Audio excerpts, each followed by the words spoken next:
আওয়ামী লীগ হলো দেশকে কিভাবে ভারতের জুতার নিচে নিয়ে যাওয়া যায় তার প্রতীক। আওয়ামী লীগ আর গণতন্ত্র একসাথে যায় না, আওয়ামী লীগ আর মানবাধিকার একসাথে যায় না। এখন প্রফেসর ইউনূস বলতেছে তিনি গণহত্যার জন্য দায়ী। কোন দেখি কই যায়, হাসবো না কাঁদবো? আওয়ামী লীগ হলো pathologically dishonest, pathologically liar. Awami League হলো সিরিয়াল কিলারের ওই ইয়েদের মতো, সিরিয়াল কিলারদের মতো। সিরিয়াল কিলার যারা করে, যেগুলো মানসিক বিকারগ্রস্ত খুনি, তারা কখনো অনুশোচনা করে না। যে মানুষ সেই অনুশোচনা করে। একটা ভুল হয়ে গেছে, হতেই পারে, বলে যে ভাই ক্ষমা প্রার্থনা করি। ইন্দিরা গান্ধী ভারতে ইমার্জেন্সি জারি করেছিলেন, এর জন্য ইন্দিরা গান্ধী জনগণের দরজায় দরজায় ঘুরে ঘুরে ক্ষমা প্রার্থনা করেছিলেন। জনগণ তাকে বিশ্বাস করেছিল, পরের বার আবার ইন্দিরা গান্ধী ক্ষমতায় চলে আসলো। তো এটা হলো জ্ঞানী, বুদ্ধিমান, বিচক্ষণ, দেশপ্রেমিক মানুষদের কাজ। আওয়ামী লীগ মোটেই জ্ঞানী না, আওয়ামী লীগ মোটেই দেশপ্রেমিক না, আওয়ামী লীগ আর গণতন্ত্র একসাথে যায় না, আওয়ামী লীগ আর মানবাধিকার একসাথে যায় না, আওয়ামী লীগ আর আইনের শাসন একসাথে যায় না। আওয়ামী লীগ হলো বর্বরতার প্রতীক। আওয়ামী লীগ হলো দেশকে কীভাবে ভারতের জুতার নিচে নিয়ে যাওয়া যায় তার প্রতীক। কাজে আওয়ামী লীগ অনুশোচনা করলো কি করলো না, তার কারণ হলো ওই যে বললাম, এটা হলো বাই বর্ন কিলার, এটা হলো প্যাথোলজিক্যাল কিলার, বিকারগ্রস্ত, মানসিক বিকারগ্রস্ত।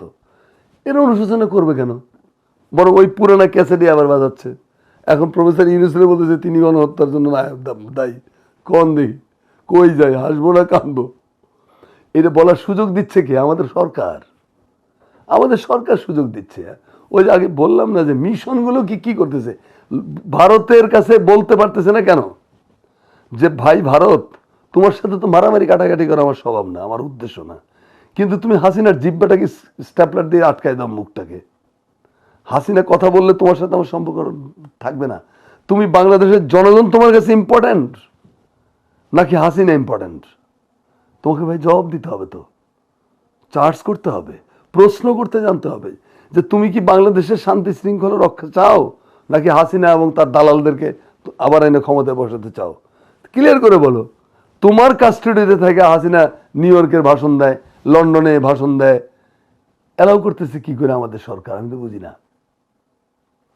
অবিশ্বাস্য ঘটনা ঘটতেছে, কোনো সে নাই, হেলদোল নাই। এইখানেই তো মূল সমস্যাটা নিহিত। আওয়ামী লীগের দোষ দিয়ে কী করবেন আপনি? আমাদের ভূমিকাও তো খুব যে দৃঢ় ভূমিকা তা তো না। কেমন যেন এটা মানে ঝুলে যাওয়া, একটু ভিজে ভিজে নেতানো ভূমিকা। কণ্ঠ রেজ করতে পারছি না আমরা সেই রকমভাবে, যেভাবে করা উচিত। আমার বক্তব্য হলো ভারতের জনগণের বিরুদ্ধে নয়। ভারতের শাসক গোষ্ঠী, বর্তমান শাসক গোষ্ঠী তো ফ্যাসিস্ট শাসক গোষ্ঠী।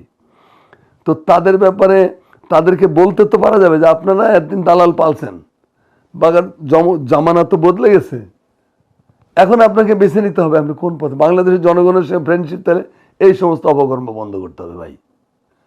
আর যদি জনগণের সঙ্গে ফ্রেন্ডশিপ না চান তাহলে আপনি যা খুশি করেন গা, আমরা আমাদের শক্তিতে মোকাবেলা করব। এই কথাটুকুও বলতে পারতেছি কিনা আমি জানি না, কি করে না করে। বলা উচিত।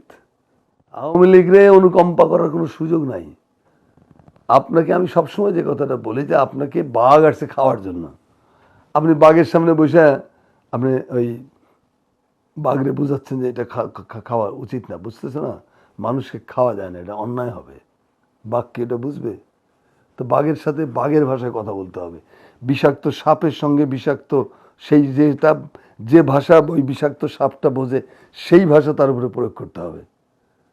পাগলা কুকুর আপনাকে কামড়াইতে আসছে, আপনি পাগলা কুকুরকে মোকাবেলা করার জন্য যে দরকার, যেটা দরকার সেটা করতে হবে। তা না করে আপনি তাহলে বাইবেল, গীতা, হাদিসের বাণী শোনাচ্ছেন, তাতে শুনবে?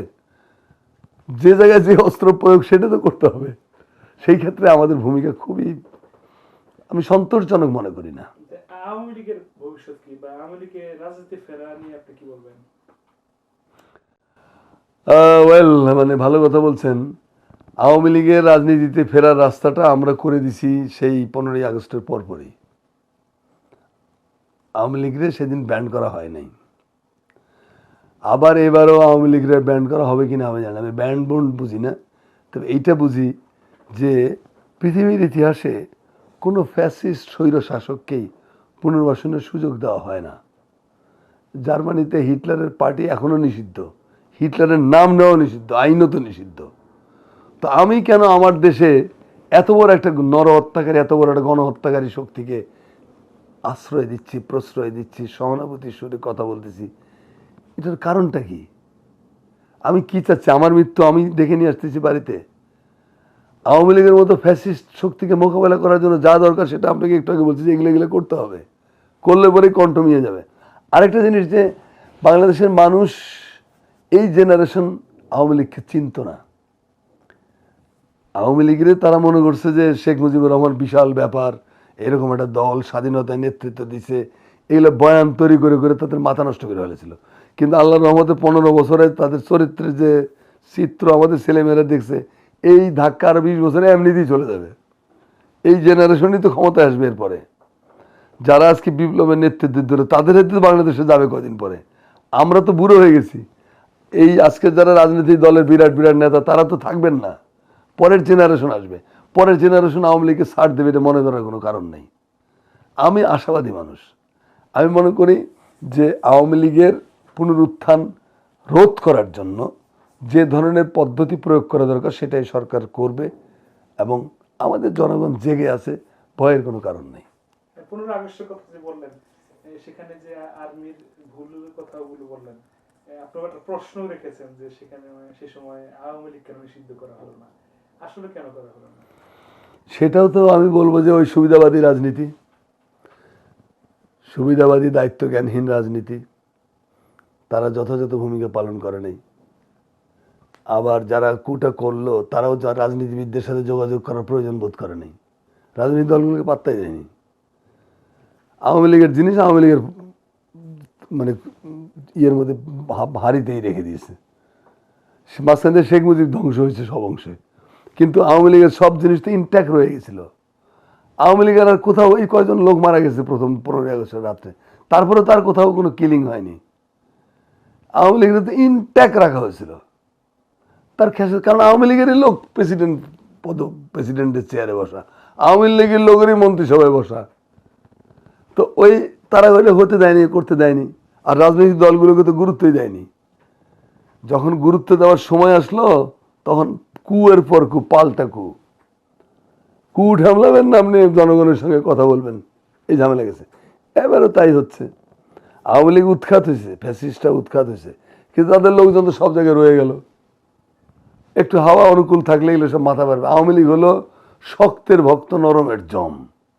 শক্ত ভাব দেখাবেন, রুখে দাঁড়াবেন, আওয়ামী লীগ নাই।